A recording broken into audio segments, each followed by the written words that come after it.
Seigneur Dieu. Merci parce que quand le micro n'entend pas ce qu'on dit, toi, Seigneur, t'entends le cri de nos cœurs. Seigneur, on veut prendre ce temps pour te remercier. Seigneur, en nouvelle année, merci pour tout ce que tu nous donnes. Seigneur, on veut être reconnaissant. On veut te dire merci pour 2023. Certains d'entre nous, 2023 a été exceptionnel. Certains d'entre nous, ça a été difficile. Mais tu nous as appris des choses, Seigneur, à travers 2023 et on veut te remercier indépendamment de ce qu'on a vécu, des circonstances, Seigneur Dieu.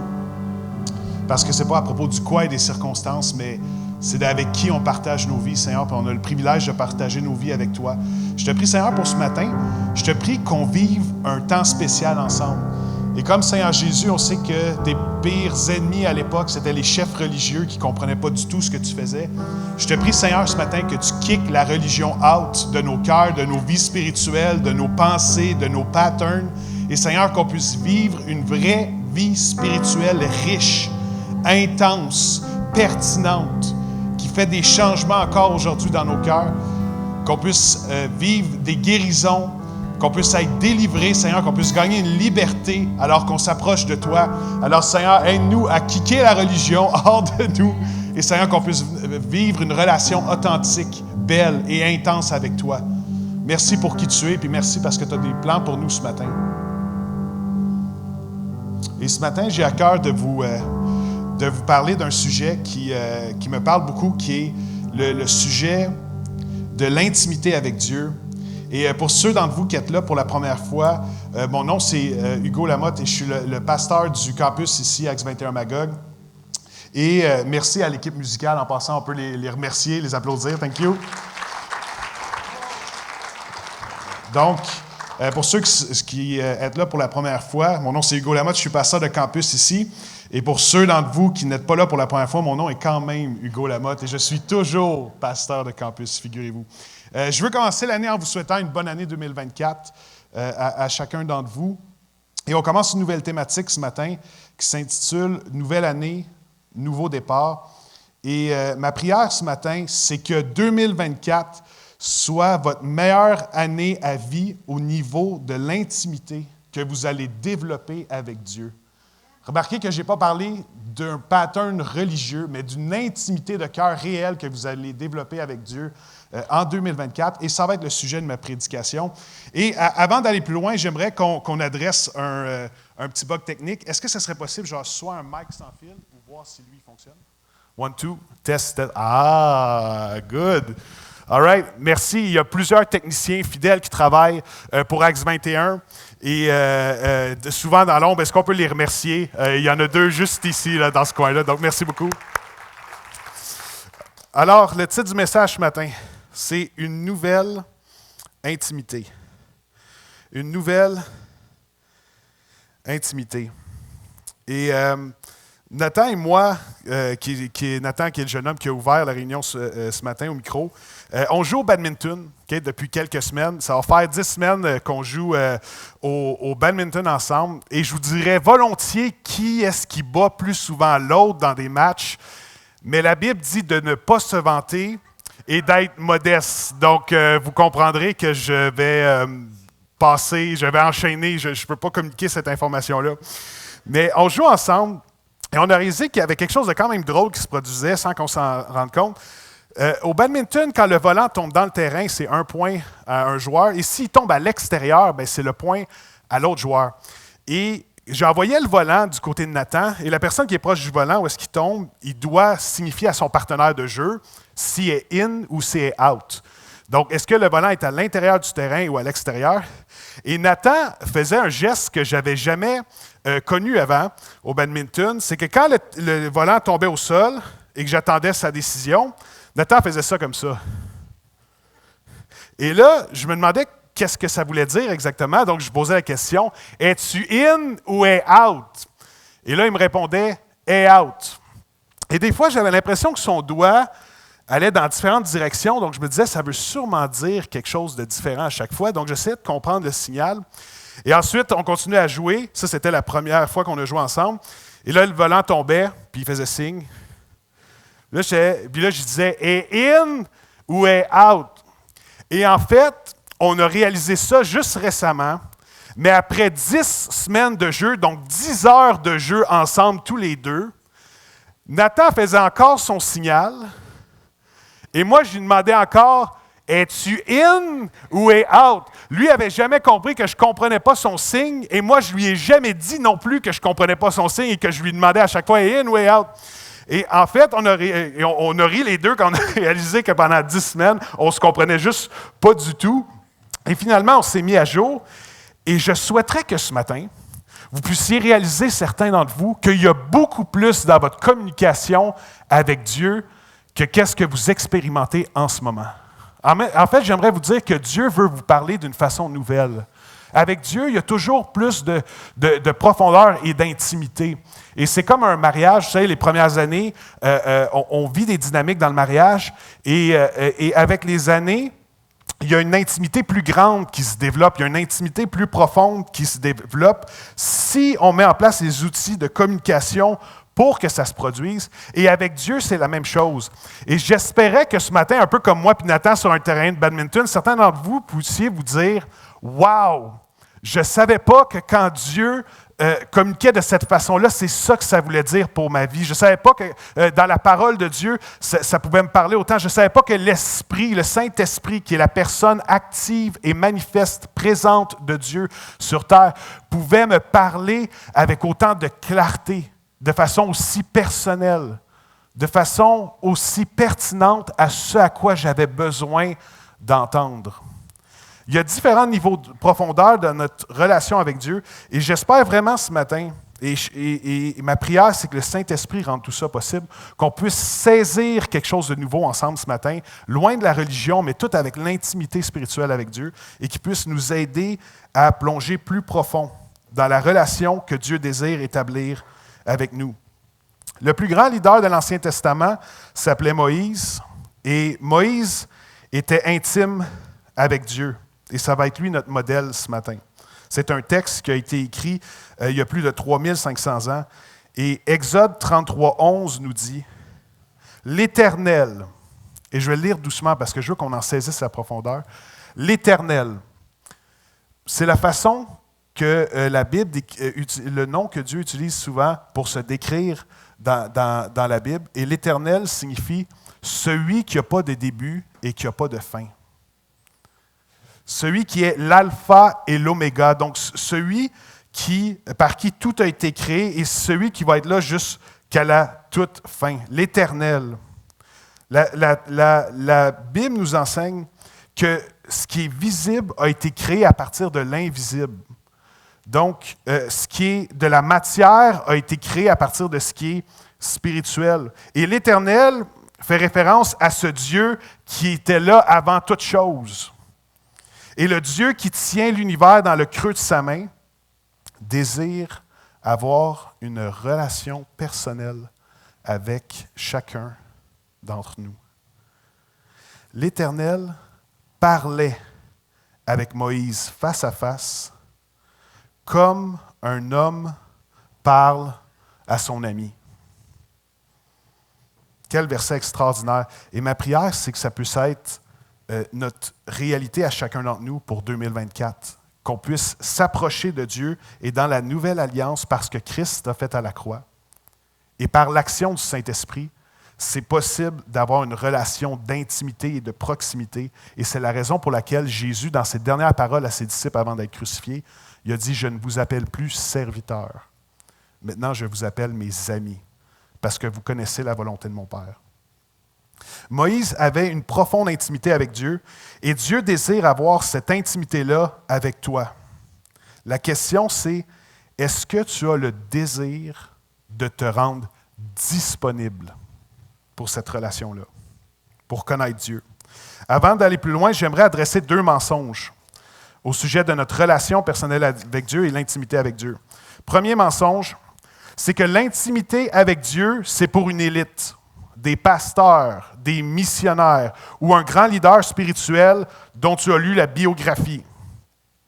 L'intimité avec Dieu est pour tous ceux qui la désirent.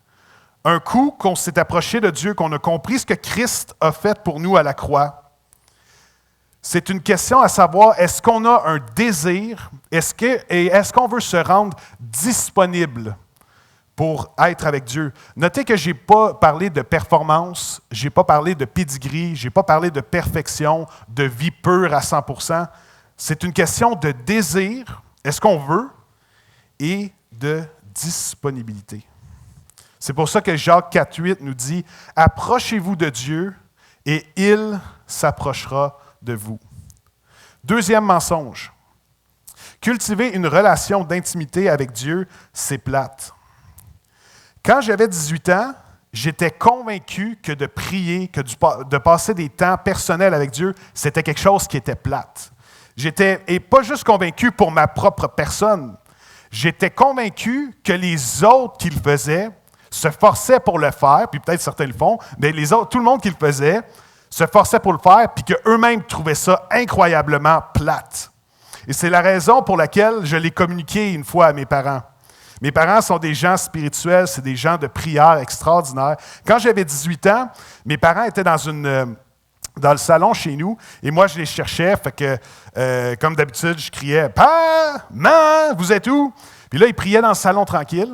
Et là, quand j'ai vu qu'ils priaient dans le salon, je suis rentré dans le salon, les deux étaient assis, puis ils me regardaient paisiblement. Et là, je rentre dans le salon, puis je leur dis « Vous faites quoi? » Et là, il dit « Ben, go, on prie. » Puis là, je les ai regardés, je leur ai dit « Mais vous avez pas de vie? » Parce que je les voyais souvent prier, puis je leur disais, parce que moi, à 18 ans, j'avais tout compris, tu comprends? Je comprenais tout, mes parents ne comprenaient rien, et moi, je devais leur apprendre des choses parce que j'avais l'expérience de vie pour leur communiquer la vérité, tu comprends? Donc, mes parents me regardaient, puis je leur disais, « Voyons, qu'est-ce que vous faites là? Sortez avec des amis, allez dans un pub à Montréal, buvez un peu, sortez au resto, passez du bon temps avec des gens, faites des foufous un peu. » Je dis, « Vous n'avez bien pas de vie. » Et mes parents ont continué toujours à prier pour moi. Ils m'ont jamais lâché. Et là, 17 ans plus tard, qui est aujourd'hui, 17 ans plus tard, dans les dernières semaines, je me rends souvent chez mes parents. Et vous savez qu'est-ce qu'on fait les trois ensemble des fois? On prie. Et c'est des temps riches, c'est des temps où est-ce que, quand on a une parole d'encouragement, on le partage à l'autre, on prie, on a des lectures, certaines lectures, ça nous parle beaucoup, et on prie les trois ensemble. Et vous savez, c'est quoi qui me vient en tête maintenant, quand je passe ces temps-là avec mes parents? C'est extraordinaire pas avoir de vie. Si c'est ça, pas avoir de vie, ayez toute pas de vie, soyez des losers, priez toute votre vie, vous allez voir, c'est extraordinaire. Et en passant, j'ai une annonce un peu spéciale ce matin parce que mes parents sont présents dans la pièce, je viens de les apercevoir, je n'étais pas sûr si avec la tempête, s'ils allaient pouvoir venir avec les routes.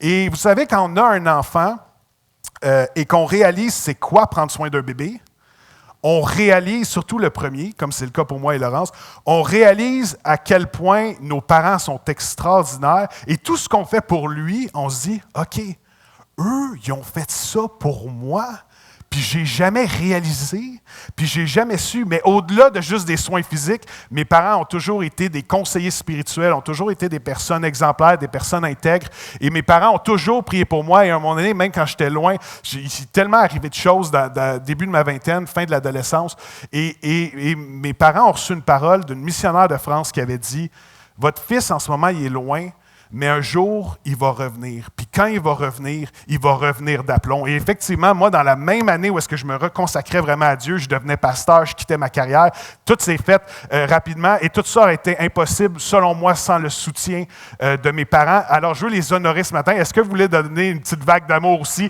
Je ne les pointerai pas, mais ils sont à quelque part dans ce coin-là. Je dis ça de même. Yes. Vous avez juste à chercher l'homme qui me ressemble beaucoup puis qui est pareil comme mon bébé. C'est mon père. Vous le trouverez facilement. L'intimité avec Dieu, c'est loin d'être plate. Au contraire, c'est une des choses les plus extraordinaires qu'on puisse vivre. Et moi, je vous dis en ce moment, ma vie de prière, les temps riches que je vis avec le Saint-Esprit, pour moi, c'est un des plus grands trésors que j'ai dans ma vie. Et ça peut être la même chose pour toi. Certains d'entre vous, peut-être la prière pour toi, c'est juste plate, mais laisse-moi te dire, il y a beaucoup plus à découvrir qu'une expérience plate. 3 façons de connecter avec Dieu et 3 façons d'expérimenter une intimité nouvelle avec Dieu. La première, la parole. La parole fait référence à la Bible, et la Bible est un livre extraordinaire. Premièrement, la Bible est un livre complètement unique. Il n'y a aucun livre dans l'histoire de l'humanité qui est même proche des caractéristiques, de certaines caractéristiques que la Bible démontre. La Bible a été écrite sur une période de 2000 ans par près de 40 auteurs différents, dans 3 langages différents, araméen, le grec et l'hébreu. Et la Bible a été écrite sur 3 continents différents aussi, sur une période de 2000 ans. Mets toutes ces choses-là ensemble, ça pourrait faire tout un fiasco, tellement de culture, de background, de messages différents. Mais par la grâce de Dieu puis l'œuvre du Saint-Esprit, la Bible est inspirée. Et la Bible, malgré son immense complexité, c'est le livre le plus complexe de l'histoire de l'humanité, à mon avis, malgré son immense complexité, son immense richesse, la Bible se résume en une phrase simple. L'amour de Dieu manifesté en Jésus-Christ pour nous. L'amour de Dieu manifesté en Jésus-Christ pour toi. Ça, c'est le message de la Bible. Et la Bible est à chaque année le best-seller. À chaque année, c'est le livre qui est le plus lu et le plus vendu. Vous irez voir les comparatifs. Prenez d'autres livres de fiction et de non-fiction. Il n'y en a aucun qui est même proche du volume de transactions, de ventes et le volume aussi de lecture de la Bible. Et personnellement, je suis convaincu d'une chose, c'est que la Bible, c'est le seul livre ancien dont l'auteur est encore vivant. Amen. Ça, c'est vraiment une punchline pastorale parce que ça prend de la foi pour y croire. Certains d'entre vous, vous n'êtes pas convaincus de ça, mais porte attention à la Bible et tu vas voir que la Bible est un livre qui est surnaturellement inspiré. Maintenant, certains d'entre vous, vous doutez de la pertinence, même certains croyants doutent de la pertinence de lire la Bible pour leur propre vie spirituelle puis leurs bénéfices spirituels. Attendre que Dieu nous parle en gardant notre Bible fermée, c'est comme attendre un appel important en gardant notre cellulaire fermé. Certains d'entre vous, vous êtes comme ça. Moi, je suis la personne gossante qui a son cellulaire fermé. Quand des fois, les gens disent « je t'appelle, ça va être important », des fois, mon cellulaire, certains d'entre vous, vous confessez aussi. Non, je suis tout seul, OK. Et certains d'entre vous pourriez dire « Hugo, je veux entendre Dieu me parler. » Bien, c'est facile. Lis la Bible, puis Dieu va te parler. Non, mais Hugo, je veux quelque chose de plus. Je veux entendre Dieu comme me parler audiblement. Lis ta Bible à voix haute et tu vas voir, Dieu va te parler. Tu vas l'entendre audiblement. Et la parole, c'est beaucoup plus qu'un vieux livre ancien. Parce que la Bible se décrit elle-même comme l'épée de l'Esprit. Et l'épée de l'Esprit est décrite dans certains passages comme une épée à double tranchant qui tranche entre la jointure et l'os. C'est-à-dire, c'est une parole qui est tranchante, c'est une parole qui découpe, c'est une parole qui peut faire un œuvre chirurgicale à l'intérieur de nous. Parce que ce n'est pas juste un écrit ancien, c'est un écrit ancien qui a été inspiré par le Saint-Esprit. Et quand on lit la Bible, le Saint-Esprit est à l'œuvre pour rendre vivant le contenu. Certains, quand on lit la Bible, on croit que nous lisons la Bible. Mais souvent, c'est la Bible qui nous lit. Pourquoi? Parce que la Bible est un livre vivant. Il y a quelque chose de très intéressant comme concept qu'on voit que la Bible décrit elle-même. C'est que c'est possible d'étudier, de lire la parole, c'est possible de la disséquer, c'est possible de regarder tout au sens littéraire, puis regarder les milliers de pages de la Bible, puis de les analyser, mais d'en tirer aucun bénéfice spirituel. L'apôtre Paul le dit comme ça. La lettre tue, mais l'esprit vivifie. Ce que ça veut dire, c'est qu'on a besoin de l'aide du Saint-Esprit pour que quand on lit la parole, ça puisse nous parler d'une façon surnaturelle. Ça puisse nous parler au-delà des belles métaphores puis des beaux principes moraux dont plusieurs ont fondé les fondements de l'Occident qu'on connaît aujourd'hui. Au-delà de cette richesse-là morale, qu'on puisse connaître la Bible d'une façon personnelle. Expérimenter la Bible, c'est beaucoup plus qu'analyser intellectuellement des versets. C'est à propos de les mettre en pratique. La Bible nous décrit Dieu comme un bon père qui nous aime. Dieu nous aime. Dieu est un bon père et Dieu a des bonnes choses pour nous. Imagine-toi, ceux d'entre vous, vous avez des enfants, en tant que bon père ou bonne mère, tu dis à ton enfant, va faire le ménage de ta chambre. Imagine-toi si ton enfant te répondait, ah, c'est beau cette phrase-là, ça me touche, c'est profond. Je vais la mettre en dessous de mon profil Facebook, où certaines personnes pourraient dire, ah, je vais prendre une photo une chick pic, je vais prendre une photo et je vais le mettre en bas de mon profil Instagram parce que ça me touche. Imagine-toi que l'enfant disait, ah, je vais mémoriser cette phrase-là. Ou qu'il dirait, hey, c'est bon ce que tu dis là, pas. J'ai étudié la racine grecque du mot chambre, puis j'ai découvert des pépites d'or spirituelles. Et trop souvent, c'est comme ça qu'on agit avec la Bible. On l'analyse, puis on essaie de trouver des choses intellectuellement intéressantes dans les textes, au lieu de juste les mettre en pratique. Quand un père dit à son enfant, va faire le ménage de ta chambre, il s'attend à ce que l'enfant fasse le ménage de sa chambre. Et j'aimerais dire, Dieu a beaucoup plus à t'offrir que de l'information. Dieu veut produire en toi des transformations. J'aimerais enlever un petit peu de culpabilité sur certains d'entre vous, particulièrement ceux d'entre vous que vous forcez, vous mettez de la pression pour avancer rapidement dans la Bible. Lire la parole de Dieu, ce n'est pas toujours à propos de gagner du terrain, puis de lire beaucoup de chapitres, puis de checker nos plans et d'avancer. Vous me demanderez à mon épouse, ça m'arrive parfois, moi, de prendre un temps à part et je me prends un café et j'ai envie de passer à travers un livre de la Bible. Donc, ça peut être 1 heure, 1 heure et demie de lecture et je le fais tout d'une shot. Comme ça, j'ai la perspective de l'auteur, je comprends mieux pourquoi l'auteur a écrit ça dans son contexte, tout ça, et ça me parle au bout. Mais c'est loin d'être mon quotidien. Je ne lis pas 40 chapitres par jour. Je ne lis pas 20 chapitres par jour. Autant que ces temps-là, pour moi, sont riches, des fois, c'est tout aussi riche pour moi de prendre un passage avec quelques versets seulement et de méditer sur le sens profond de ces versets-là et de demander au Saint-Esprit de m'aider à les mettre en pratique et de demander à l'Esprit qu'est-ce qu'il veut me dire par rapport à ces passages-là et de prier ce passage-là et de méditer ce passage-là. Et parfois, les deux peuvent être aussi riches. Donc, ce n'est pas nécessairement à propos de performer puis d'avancer dans notre plan de lecture. C'est à propos de se laisser guider et de lire, puis parfois de juste lire 3 versets, mais vraiment de les méditer, de prendre des temps pour les comprendre. Ça peut être encore plus riche que si tu avais lu 3 chapitres. Une deuxième façon maintenant d'expérimenter Dieu, c'est une intimité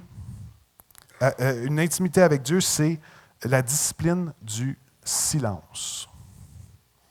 Et ça, je crois que beaucoup d'entre nous, on a besoin de plus de silence dans nos vies. Et j'aimerais joindre à cette discipline-là aussi celle du repos. La première discipline spirituelle que Dieu a enseignée dans la parole, dans la Genèse, c'est quand Dieu a créé toute chose et que pour montrer un exemple, il s'est reposé. Il n'avait pas vraiment besoin de se reposer parce qu'il est omnipotent. Mais selon le texte original, c'est que Dieu a expiré les 6 premiers jours en créant et ensuite il a inspiré. Et pour nous, ce que ça signifie, c'est que Dieu nous a donné un exemple de se reposer minimalement 1 journée par semaine. Certains d'entre vous, la meilleure chose que vous pouvez faire pour votre vie spirituelle, c'est même pas de prier plus. Votre besoin, c'est de vous reposer plus. Ceux d'entre vous que vous êtes des workaholics anonymes, que vous travaillez fort, vous êtes souvent, c'est souvent lourd le travail, c'est souvent trop lourd. Moi, je fais partie de ces personnes-là que ma tendance naturelle, c'est de travailler beaucoup trop, travailler mal parce que je mets beaucoup trop d'heures au bureau et finalement, ça m'affecte dans ma santé. Et plusieurs d'entre vous, vous êtes comme ça. Ce que vous avez besoin, ce n'est pas nécessairement de prier plus, mais peut-être que ce que vous avez besoin en 2024, c'est d'apprendre à vous reposer plus, à avoir plus de repos. Maintenant, par rapport à la discipline du silence, puis en fait, j'aime pas le mot discipline, on pourrait dire le privilège du silence. Dans un monde qui va vite et où les sources de distraction et de stress sont omniprésentes pour chacun d'entre nous, les temps de silence sont plus que jamais bénéfiques pour notre tête, notre corps et notre âme. Mais ce n'est pas tout. Le silence est souvent le meilleur moyen de bien écouter. Quand on est en silence, il y a certaines voix qui se taisent. Et là, je ne parle pas de la voix de votre épouse ou de votre époux. Certaines voix se taisent et on peut se concentrer et écouter une voix qui est beaucoup plus importante. Le silence rend donc possible quelque chose d'extraordinaire. Entendre les murmures que Dieu désire nous adresser. Exode 33:11 nous dit « L'Éternel parlait avec Moïse face à face, comme un homme parle à son ami. Mais il y a un autre homme aussi qui a expérimenté Dieu d'une façon spéciale sur le mont Sinaï. Et c'est plusieurs centaines d'années après Moïse. Et c'est celui qu'on appelait le prophète Élie. Donc, c'était le leader spirituel de la nation d'Israël. Et Élie a été à l'avant-plan d'une grande révolution spirituelle autour de lui, qui a eu des grands changements. Et ça l'a beaucoup déplu à une femme qui était en autorité, qui s'appelait Jézabel. Et j'espère que personne ici s'appelle Jézabel ce matin, mais dans la culture biblique, quand tu dis à quelqu'un « ça, c'est une Jézabel », c'est pas très, très positif. Et cette femme-là s'appelait Jézabel. Elle voulait tuer, si vous appelez Jézabel, vous venez me voir à la fin de la réunion, je vous demanderai pardon. Et cette femme-là cherchait à tuer le prophète Élie. Donc, Élie s'est enfui, et il s'est enfui dans le désert. Et il s'est rendu au mont Sinaï, et il s'est caché dans le mont Sinaï. Et Élie était déprimé. Il était down, il y avait des symptômes de dépression, il y avait des idéations suicidaires. Il a demandé à Dieu de venir le chercher, de mettre fin à ses jours. Et Élie était vraiment dans un grand creux. Et en fait, dans sa grâce, sa bonté, Dieu s'est manifesté à Élie. Mais voici ce que la Bible nous dit. Qu'il y a eu un vent fort et violent, mais que Dieu n'était pas dans le vent. Il y a eu un grand tremblement de terre, mais Dieu n'était pas dans le tremblement de terre. Il y a eu un grand feu, mais Dieu n'était pas dans le feu. Et ensuite, il y a eu un murmure doux et léger. Et Dieu a parlé à Élie dans un murmure doux et léger. Et c'est paradoxal, puis ça démontre la douceur, la grâce de Dieu, que souvent les plus grandes révélations que Dieu veut nous révéler, Dieu désire nous les communiquer avec les plus doux des murmures. Maintenant, comment entendre un murmure si on passe son temps à entendre des voix, d'autres voix, ou qu'on passe son temps à crier ou à s'activer ou à toujours avoir un mode de vie qui est surchargé. Souvent, quand Dieu veut nous parler, Dieu nous parle par un murmure doux et léger.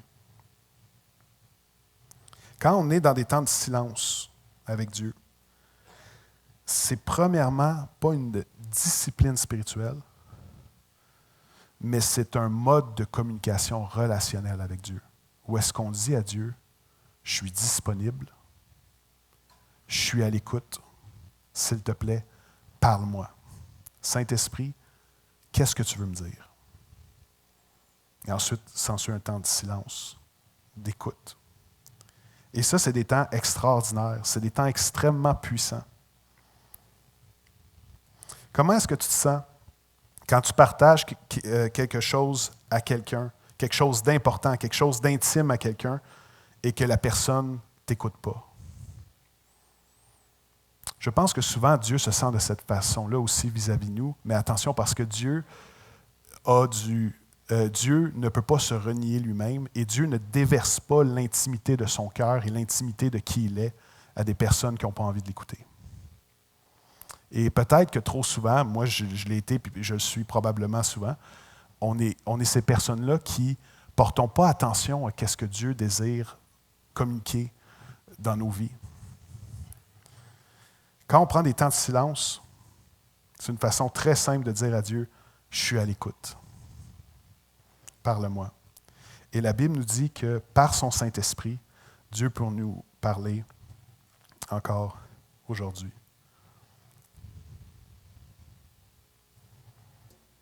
Dieu parle encore aujourd'hui par son Saint-Esprit. La question, c'est est-ce qu'on a un désir d'expérimenter ça?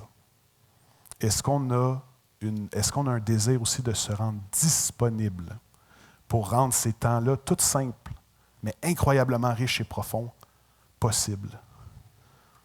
Ou est-ce que quand Dieu désire parler à différentes sphères de nos vies, est-ce que ça se peut que des fois on soit tout simplement pas à l'écoute? Une troisième façon de développer son intimité avec Dieu, c'est par une discipline spirituelle que j'aime beaucoup.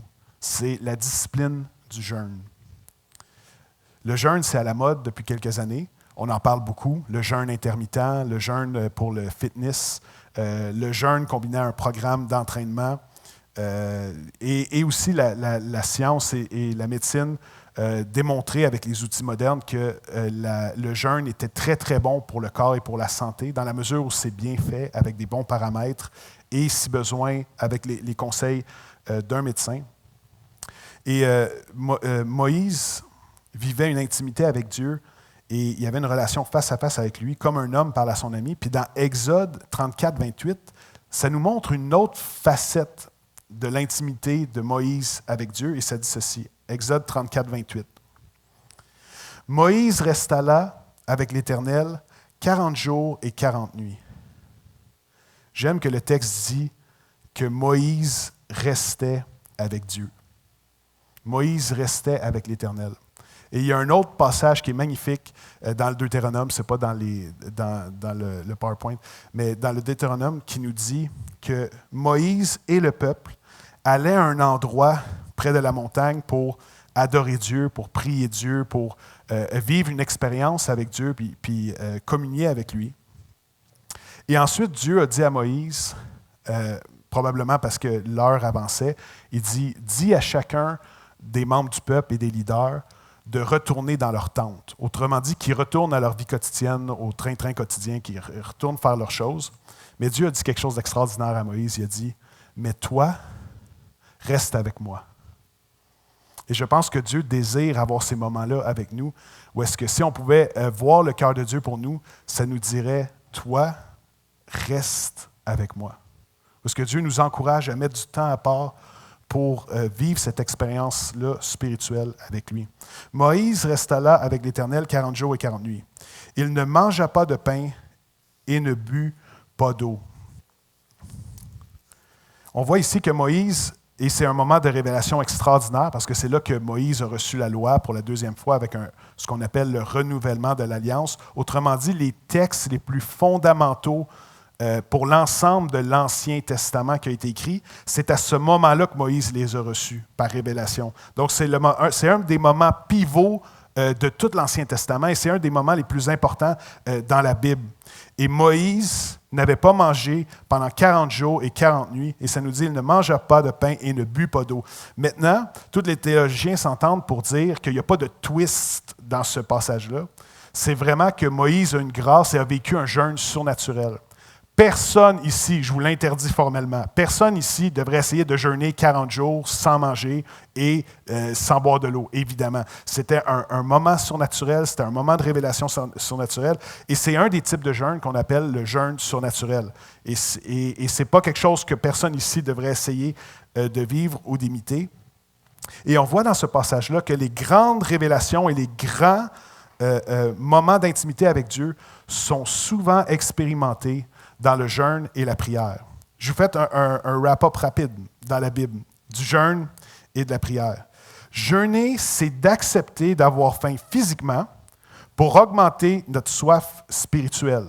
Il ne faut pas négliger les petits commencements. Par exemple, quelqu'un qui déciderait de jeûner d'un repas, de boire beaucoup d'eau, de jeûner simplement un repas et de prendre plus de temps dans la prière, c'est une forme de jeûne qui est 100% bénéfique. Les théologiens disent que jeûner, c'est prier avec le corps et l'esprit.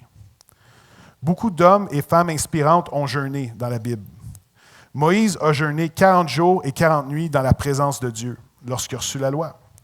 Élie, dont je viens de vous parler, qui a entendu le doux murmure, le murmure léger de Dieu. Élie a jeûné aussi 40 jours et 40 nuits. Daniel a jeûné des viandes et des vins du roi, et Daniel a eu la faveur du roi dans l'Ancien Testament. Néhémie a jeûné et il a reçu la faveur, la direction et la provision de Dieu pour reconstruire la muraille. David a jeûné à plusieurs reprises et il est devenu le plus grand roi d'Israël à beaucoup d'égards. Paul, l'apôtre Paul, a jeûné 3 jours lors de sa conversion. Il a été baptisé et il a passé d'être le pire ennemi du christianisme, le pire persécuteur, un des pires persécuteurs de l'Église, à un des plus grands ambassadeurs et même à certains égards, le plus grand ambassadeur de l'Église. Une transformation complète. Et on voit dans le ministère de Paul, à certains endroits, dont dans Acte 13, que Paul, le jeûne et la prière, c'était précieux pour lui. Et qu'il y a des moments où est-ce que l'Église et des leaders de l'Église se sont réunis ensemble pour jeûner et prier. Et qu'il s'est vraiment passé quelque chose de fort spirituellement, dont une fois, c'est à ce moment-là que le Saint-Esprit a confirmé que Paul devait aller à travers la mer de la Méditerranée pour l'œuvre à laquelle l'Esprit l'appelait à faire. Et s'il y a eu une explosion de fruits, de guérison, de délivrance, de personnes qui avaient une expérience nouvelle avec Dieu, de personnes qui décidaient de se faire baptiser. Et tout ça a commencé où? Dans le jeûne et la prière. Et pour moi, l'exemple qui est peut-être le plus probant de la pertinence, de l'importance du jeûne et la prière, c'est l'exemple que Jésus nous a lui-même laissé. En tant que croyant, si Jésus a fait quelque chose, c'est probablement une bonne idée de l'imiter. Et voici comment Jésus a commencé son ministère public. Jésus était un nobody les 30 premières années de sa vie. On n'a presque pas d'informations sur ce qui se passait sur les 30 premières années de sa vie, particulièrement de 12 ans à 30 ans. Et ensuite, conduit par le Saint-Esprit, Jésus est allé jeûner 40 jours et 40 nuits dans le désert pour avoir une expérience avec Dieu. Et c'est là que son ministère public a commencé. Luc 4, 1, 2 nous dit, « Jésus, rempli du Saint-Esprit, revint du Jourdain. Il fut conduit par l'Esprit dans le désert où il fut tenté par le diable pendant 40 jours. Il ne mangea rien durant ces jours-là, et quand cette période fut passée, il eut faim. » Ce qui est pour moi une drôle de chose à spécifier, parce que j'imagine que si quelqu'un n'a pas mangé pendant 40 jours, que la personne a eu faim. Mais pensez à l'exemple que le Christ nous a donné. Christ a été actif 36 mois sur terre dans son ministère public, environ 3 ans, fait qu'environ 36 mois. Donc, et sur ces 36 mois-là, pour changer le monde, il a décidé de sacrifier 1 mois et demi en commençant. En faisant quoi? Du marketing, en trouvant des partenaires financiers, en trouvant des gérants de tournée, en louant les plus grands théâtres pour se promener un peu partout puis faire ses speeches? Non. Jésus a passé, imaginez, le premier mois et demi dans le jeûne et la prière, tout seul dans le désert. Jésus a dû sortir du désert en étant tout mince, rachitique. C'est quoi la stratégie derrière tout ça? C'est quoi l'intelligence de cette technique-là pour devenir populaire? Et en fait, c'est que Jésus avait compris quelque chose, que plusieurs d'entre nous, on gagnerait à comprendre encore plus. C'est qu'avec Dieu, les victoires privées précèdent les victoires publiques. Ce qui se passe dans notre intimité avec Dieu précède le fruit qu'on va expérimenter dans nos vies, et même le fruit qu'on va expérimenter autour de nous et dans nos ministères. C'est avec Dieu que ça commence. Il n'y a personne de logique qui aurait conseillé ça à Jésus. Jésus va te chercher une crew de marketing. Jésus embauche des gens qui vont te faire une tournée. Jésus prend des gens populaires puis paye-les pour qu'ils t'invitent à leurs événements à eux, fait que tu vas être plus connu, puis que tout ça. Jésus, ça va jeûner tout seul dans le désert. Les victoires privées précèdent les victoires publiques dans le royaume de Dieu. Et je pense que c'est quelque chose de particulièrement pertinent pour chacun d'entre nous, un retour spirituel à des vérités de base, particulièrement pour ma génération, parce qu'avec les réseaux sociaux, on s'habitue tranquillement à ce que les victoires publiques soient la première chose qu'on cherche à afficher et que même que le but soit ça, ce soit qu'on soit affiché d'une façon victorieuse sur les réseaux sociaux. Et en fait, avec le royaume de Dieu, c'est tout l'inverse. C'est pour ça que des fois, c'est la personne dans le privé, c'est la personne dans l'intimité avec Dieu, c'est la personne qui prend des temps pour jeûner, prier tout seul dans son coin.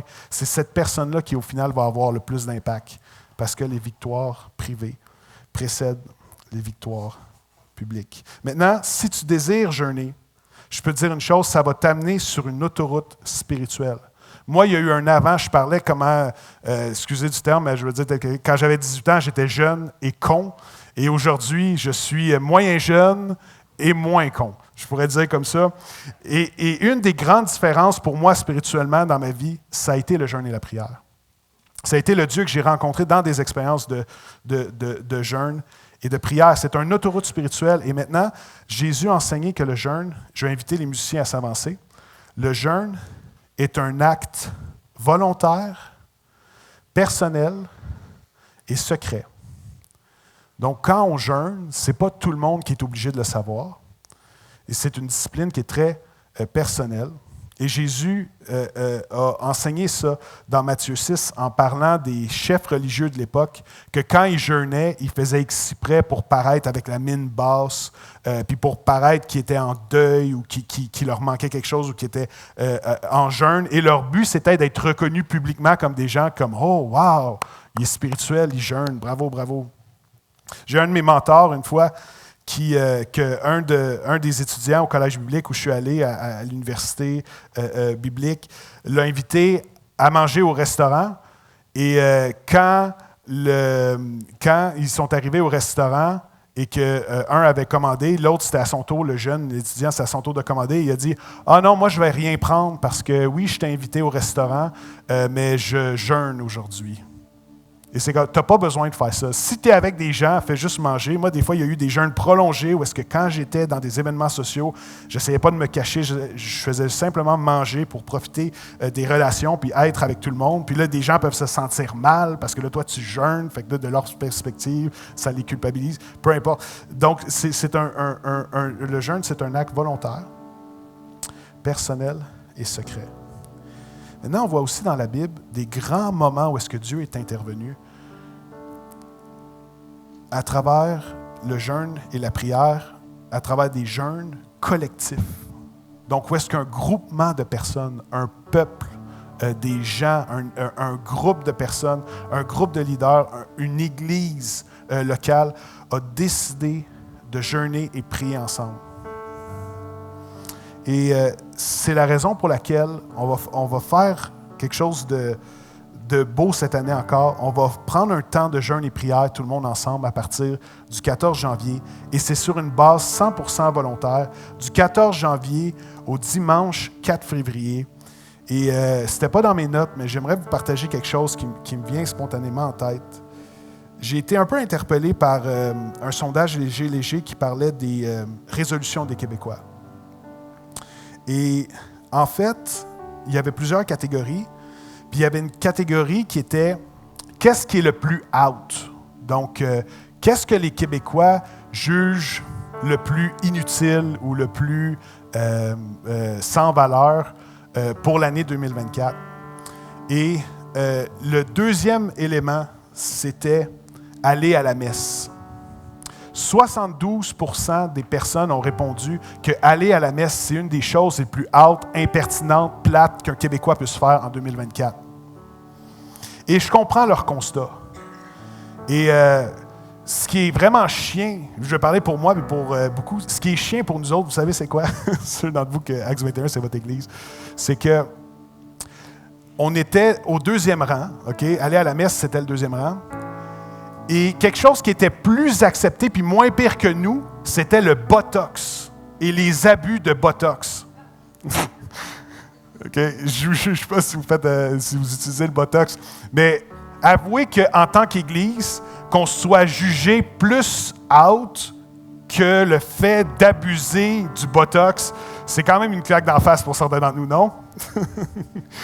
Et je réfléchissais à tout ça. Et moi, je ne blâme pas du tout les Québécois. Parce que je crois que l'Église a trop souvent montré un visage religieux aux gens, alors que Christ, ses pires ennemis, c'était les chefs religieux à l'époque qui étaient constamment en débat, constamment en opposition. Finalement, c'est les chefs religieux qui ont fini par faire crucifier Christ. Et je pense que les gens veulent une véritable spiritualité authentique, puis vivre des expériences vraies avec Dieu. Mais je crois que les Québécois sont tannés de la religion. Puis je ne parle pas du sens positif de la religion, je parle de la religiosité. Qu'est-ce qui ne fait pas de sens? Qu'est-ce qui est juste de la routine? Qu'est-ce qui est juste dans le paraître, mais qui ne se passe rien en dedans? Ou est-ce que les gens essayent de bien paraître, puis il n'y a aucune transformation réelle? Et j'aimerais vous dire que si, à la lumière de ce sondage-là, si en tant qu'Église, on décide et on désire avoir un impact spirituel positif au Québec, puis autour de Magog, comme on l'a depuis 2 ans, puis que ça continue, on a besoin de jeûner et de prier. Si Jésus a ressenti le besoin de s'isoler pendant 40 jours pour jeûner, prier, et qui était le Fils de Dieu, et que nous, on veut avoir un impact dans une société qui croit que le Botox, c'est plus cool que d'aller à l'Église, on a besoin de jeûner et prier. On a besoin de jeûner et prier. 6 conseils pratiques par rapport au jeûne. Je vais l'adresser d'une façon personnelle parce que même un jeûne collectif, c'est toujours vécu avec 100% de la liberté et des décisions personnelles avec des paramètres personnels pour le jeûne. Donc moi, je n'essaie pas de dire à personne comment vous devriez jeûner pendant cette période-là. Je vous encourage simplement à le faire. 6 conseils pratiques. 1. Choisis ton type de jeûne. Il y a le jeûne normal, donc sans nourriture, puis on boit beaucoup d'eau, ça évite des maux de tête. Le jeûne partiel, où est-ce que Daniel, par exemple, et ses compagnons ont refusé de manger les mets du roi et de boire du vin, et ils ont mangé seulement des légumes pendant 10 jours. Il y a le jeûne liquide. Moi, je l'affectionne beaucoup, celui-là, parce que j'ai besoin de continuer à travailler. Et un jeûne complet, à un moment donné, pour moi, ça devient dur à maintenir. Un jeûne liquide, c'est, par exemple, de se nourrir de soupe ou de liquide ou de shake. Je ne vous encourage pas à mettre un gros steak dans votre blender juste pour dire que vous faites le jeûne liquide. 2e élément, prévois le commencement, la fin et la durée. Vaut mieux pas improviser dans le jeûne et la prière. Vaut mieux prévoir les paramètres, quitte à sortir des paramètres qu'on s'est établis dans nos têtes. 3e, attention à ta santé médicale. Les femmes enceintes, les femmes qui allaitent, les enfants et les ados en croissance, les diabétiques devraient être très prudents. Les gens qui ont des troubles de l'humeur aussi devraient être très prudents avec le jeûne et la prière et trouver des paramètres qui sont approuvés par votre médecin pour le pratiquer. 4e, bois beaucoup d'eau. Et 5e, ne mets pas d'emphase sur ta performance. Ce n'est pas à propos de la performance dans le jeûne et la prière. Le jeûne, ce n'est pas un acte religieux, c'est un outil de grâce relationnelle et d'intimité avec Dieu. Donc, on vous encourage à trouver un jeûne qui vous convient et on vous encourage aussi à une forme de sacrifice qui, pour moi, est tellement pertinent, surtout pour la jeune génération, qui est de couper les écrans de 8 heures le soir à 8 heures le matin. Dans les résolutions de qu'est-ce que les Québécois désiraient faire en premier lieu, c'est quoi la chose que les Québécois désirent le plus réduire dans leur vie, c'était la consommation d'écran et les réseaux sociaux. Ça nous vole notre joie, ça nous vole notre concentration, ça nous vole du temps. On pourrait faire tellement d'autres choses, ça nous vole des connexions avec des gens proches de nous parce qu'on fait juste scroller. Et on vous encourage de 8 heures le soir à 8 heures le matin à éteindre vos écrans et à éteindre les réseaux sociaux. Et il y a un pasteur que j'aime beaucoup dans les années 80 qui disait que si seulement les gens spirituels pouvaient échanger les temps d'écran par des temps de prière, lecture, méditation, l'Église serait complètement différente à l'intérieur d'une génération, ce serait complètement. Si seulement on pouvait prendre le temps d'écran et le temps qu'on passe pour notre intimité spirituelle avec Dieu et faire un switch entre les deux, ce serait révolutionnaire. Et je vous rappelle que ce pasteur-là a dit ça dans les années 1980. Imaginez-vous aujourd'hui à quel point c'est vrai. Je crois que c'est vrai. Et en terminant, dernière pensée, j'aimerais vous parler du point de départ pour l'intimité, qui est un thème qu'on voit dans l'Ancien Testament, qu'on voit dans le Nouveau Testament. Puis j'aimerais vous amener quelque chose qui est hors de notre culture, mais qui a une grande pertinence spirituelle pour chacun d'entre nous. Dans Exode 29, 9, 11, Dieu a dit à Moïse quelque chose de surprenant. Alors qu'il établissait son frère puis ses fils dans les fonctions de prêtre, donc dans les fonctions d'offrir des sacrifices pour Dieu et de prendre soin du temple de l'époque. Et dans Exode 29, 9, 11, ça nous dit « Ainsi, tu établiras Aaron et ses fils dans leurs fonctions. Tu amèneras le taureau devant la tente de la rencontre. Et Aaron et ses fils poseront leurs mains sur sa tête. Tu égorgeras le taureau devant l'Éternel à l'entrée de la tente de la rencontre. » Et en fait, ce qu'on voit ici, c'est que c'est une scène un peu barbare que nous, on n'est vraiment pas habitués, où est-ce qu'un animal, un taureau, est sacrifié. Donc, on y coupait la gorge et ce taureau-là mourait. Et la signification de ça, c'était que pour les erreurs personnelles d'Aaron et ses fils, leurs erreurs, leurs manquements, les choses graves qu'ils ont faites, que les gens savent, les choses secrètes aussi, que juste eux savent, que Dieu leur dit, la façon que tu vas pouvoir recevoir un pardon pour ces choses-là que vous avez commis, c'est de prendre un taureau, de mettre vos mains sur la tête du taureau.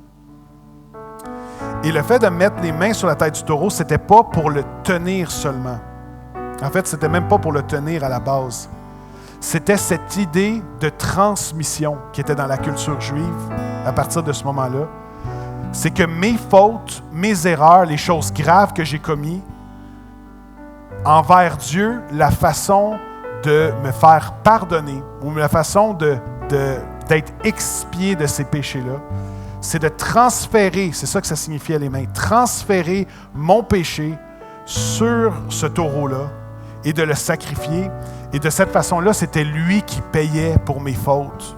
Et Dieu m'accordait le pardon et moi, je n'avais pas à payer de ma propre vie pour des choses graves que j'aurais faites. Donc, c'était la façon que ça fonctionnait. C'était une façon pour Dieu d'amener une certaine justice et que les gens vivent avec un sens de justice et de sainteté.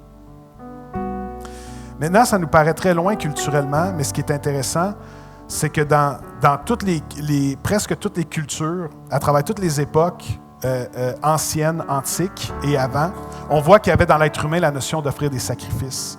Et c'est ce que Dieu demande ici, c'est d'offrir des sacrifices.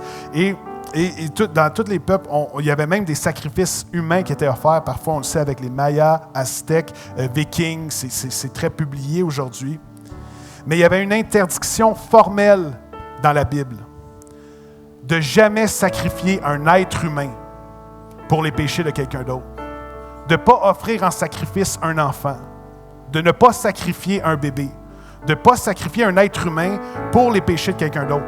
Maintenant, plusieurs d'entre vous dites, il me semble que c'est une évidence, mais ce n'était pas une évidence à l'époque. Mayas, Aztèques, Vikings, ils sacrifiaient des êtres humains. On a des traces écrites dans la Bible que les gens autour de Moïse et avant ça autour d'Abraham sacrifiaient des bébés au Dieu. Ils sacrifiaient des enfants à Dieu. Et la règle que Dieu a amenée qui était révolutionnaire, ça c'est des textes qu'on lit en ce moment, c'est des textes qui ont 3500 ans et plus. C'était que jamais un être humain ne doit être sacrifié pour les péchés de quelqu'un d'autre. Et ce qui est incroyable, alors que la religion, c'est d'offrir des sacrifices pour apaiser la colère des dieux. Ce qui est incroyable avec le christianisme, c'est que parce que la justice demande un paiement, c'est Dieu lui-même qui a décidé de s'offrir à la croix en Jésus-Christ pour payer une fois pour toutes pour l'ensemble de nos erreurs passées, présentes et futures qu'on aurait pu commettre. C'est Dieu lui-même qui a payé le prix. Il a même brisé la convention qu'il avait lui-même amenée. Pas de sacrifice humain.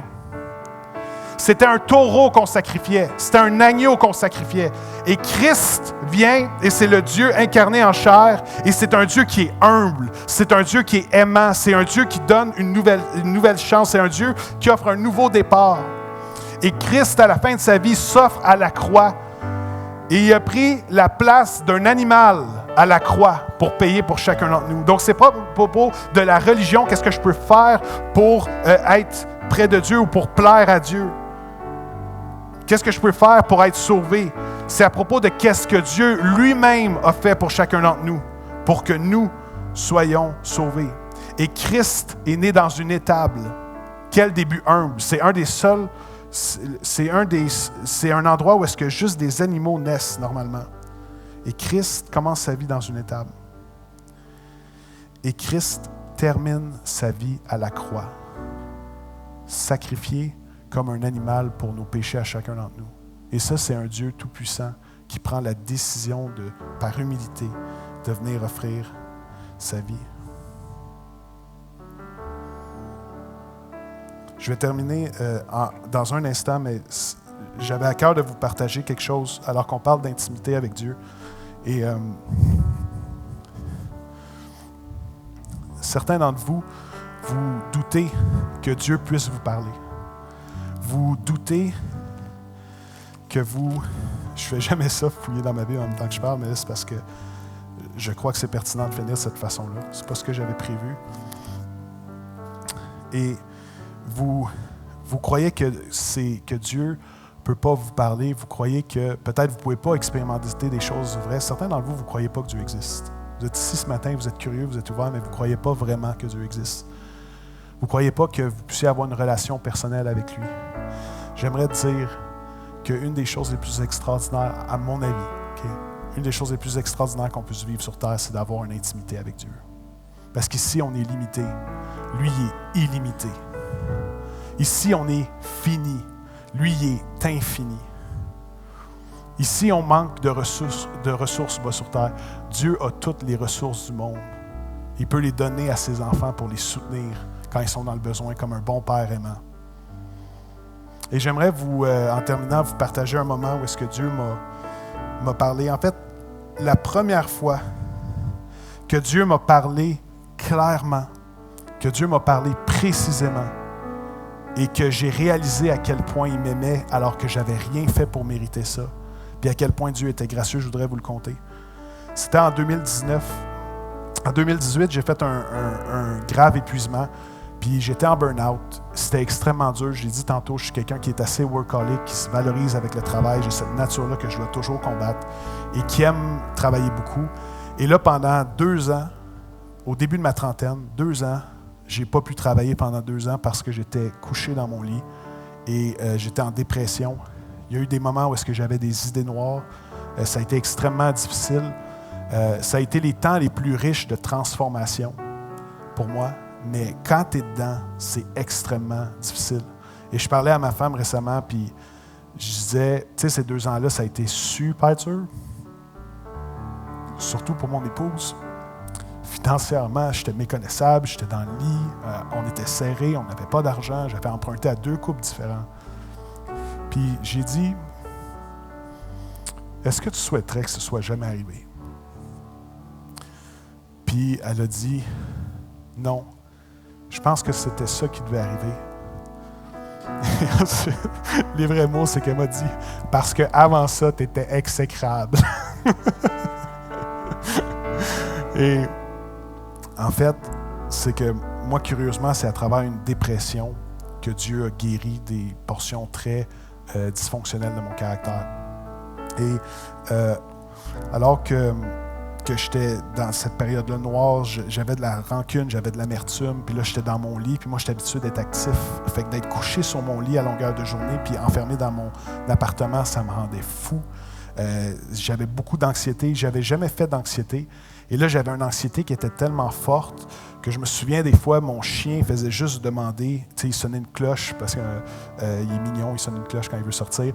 Et là, juste le fait qu'il fallait que je descende en bas sortir mon chien, j'étais criblé d'anxiété. J'étais dans mon lit, puis c'est comme je ne pouvais pas croire pourquoi ça m'arrivait là. Puis j'étais juste ailleurs. Mon cerveau n'allait pas bien du tout. Et certains d'entre vous, le burn-out, dépression, vous l'avez expérimenté. C'était extrêmement souffrant.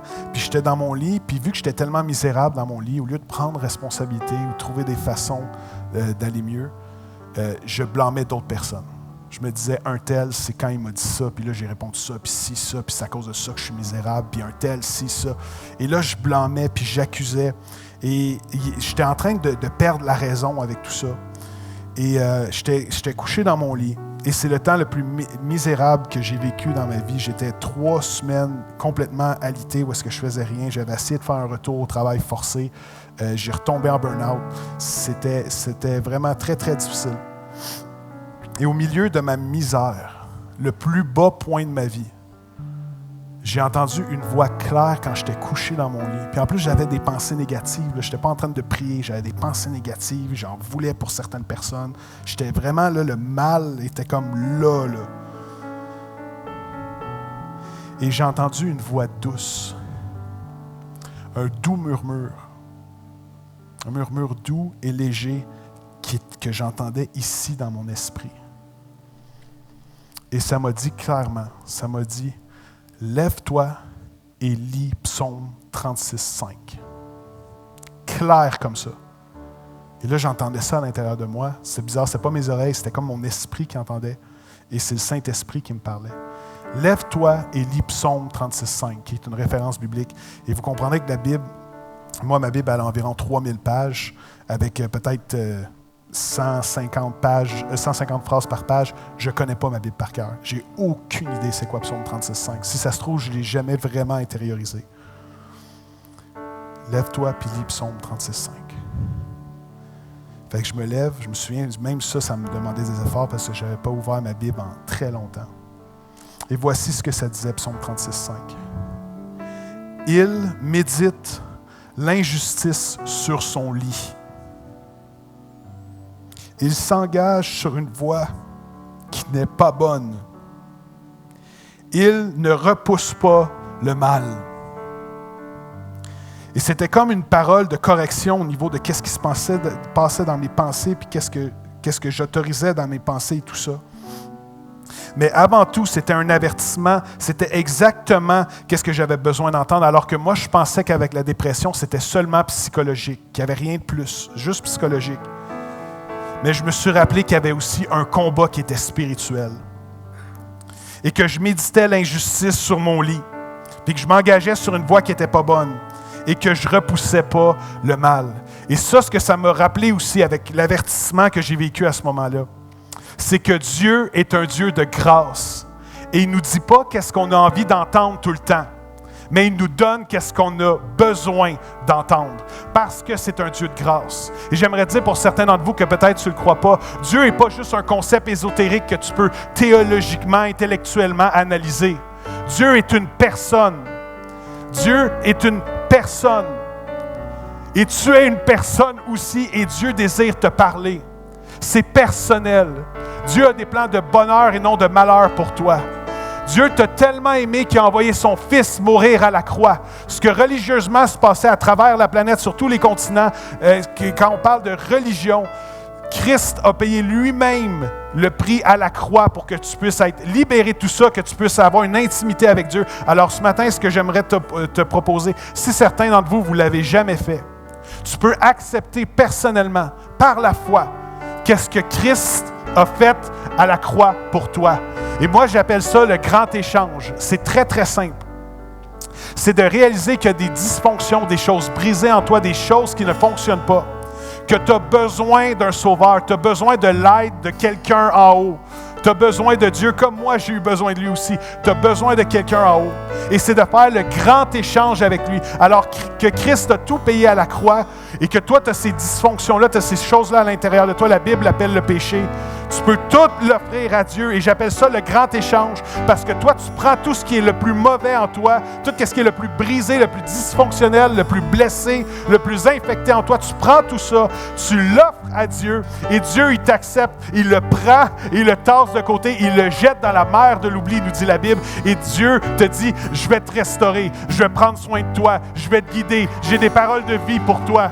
Je vais être là pour t'accompagner. J'ai des plans de bonheur pour toi. Je peux te changer. Je peux faire une différence dans ta vie. Je peux faire des miracles dans ta vie.